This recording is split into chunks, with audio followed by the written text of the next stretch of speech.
Anxiety. Just hearing this word makes many people feel their hearts race. And it's no coincidence. Anxiety is part of the human experience. It's that knot in your stomach before a presentation, the tightness in your chest before a difficult conversation, or the lump in your throat before making an important decision. Everyone has felt anxiety at some point in life. It's a natural response of the body to stress or danger. But what happens when this response, which should be temporary, becomes constant and overwhelming? Imagine your first day of school, that job interview, or a presentation in front of a packed audience. In these situations, it's normal to feel anxious. This type of anxiety serves its purpose, which is to prepare the body to face the challenge, and then goes away. Your heart races, your breathing changes, your muscles tense up, all to get you ready. This is normal anxiety, the kind we all experience, and it doesn't significantly interfere with our daily lives. But some people experience something much more intense, an anxiety attack.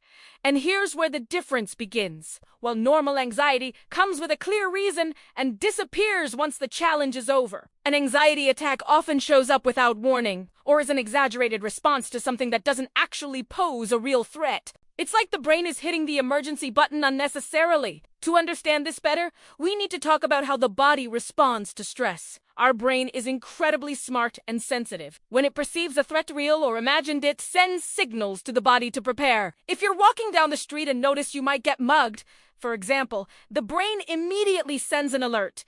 At that moment, the body releases hormones like adrenaline and cortisol produced by the adrenal glands. These hormones increase heart rate, elevate blood pressure, improve focus, and redirect energy to the muscles. This is called the fight, flight, or freeze response. This response was essential for our ancestors to survive. When faced with a lion or tiger, the body needed to be ready to react in seconds. The heart would beat faster, the mouth would go dry, vision would narrow, hearing would sharpen, lungs would expand, and muscles would tense. Even digestion would stop because the body knew it wasn't time to waste energy on that. Hands would tremble, skin would sweat, blood pressure would rise. All of this was part of an incredibly efficient defense mechanism. The problem is that during an anxiety attack, this response happens even when there's no real danger. It could be the boss giving you a weird look, an unanswered message, or an unexpected noise. Small things trigger a massive alarm.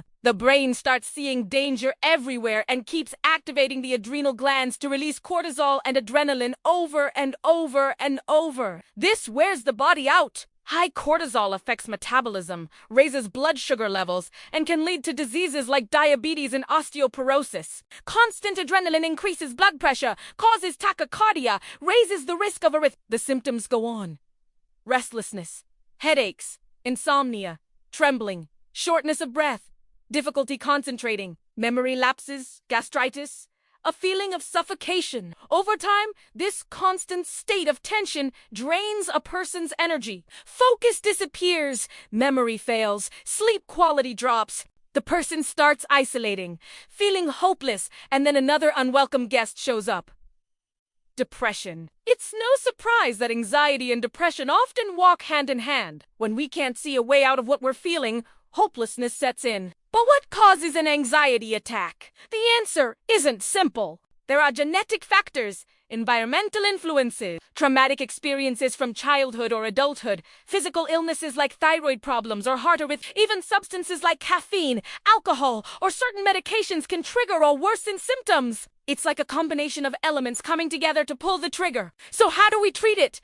The first step is breaking the cycle, regaining control. When we manage to regain control, we can start to see a way out, engaging in enjoyable activities, maintaining healthy relationships, exercising, avoiding alcohol and drugs, getting quality sleep. All of this helps. And, of course, seeking professional help, psychotherapy, medication, or both can be essential in rebalancing the body and mind. Anxiety isn't weakness, it isn't an overreaction, and it certainly isn't a lack of faith. It's a real condition that needs attention, understanding, and care. If you feel like anxiety is taking over your life, know this: you are not alone.